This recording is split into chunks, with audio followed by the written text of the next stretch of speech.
Isinagawa po sa iba't ibang lugar ang serye ng rally kasabay ng pagdiriwang na ika-80 karawan ng dating Pangulong Rodrigo Duterte. Libo-libong taga-suporta ng dating Pangulo ang nagtipon-tipon sa mga tinakdang venue para magpaabot ng pagbati sa kanyang kaarawan.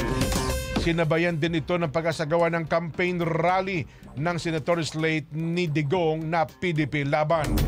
Isinagawa po ang rally sa baluarte ng mga Duterte sa Davao City, Hazaan, Misamis Oriental, Kidapawan City, Lamitan City, Basilan, Cotabato City, Calapan City at ang General Santos City.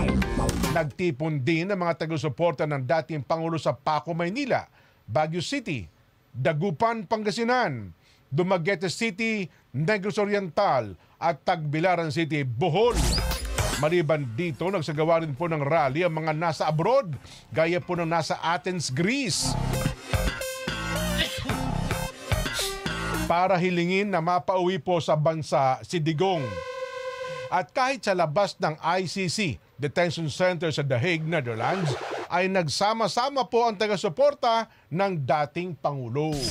Pero teka lang, naalala ko lang, yun ba sa Qatar? Totoo ba yun? Yun daw, oo. I-double check ka natin yun, no? Kasi, bawal talaga ang mga rally doon sa Qatar, ano ha? Pero ganun ba talaga ang nangyari doon sa ating mga kababayan? Ano ho? Nakulong ata sila, no? Double check lang natin. Baka kasi mamaya, hinahype, pero hindi naman talaga ganun totoong sitwasyon, ano?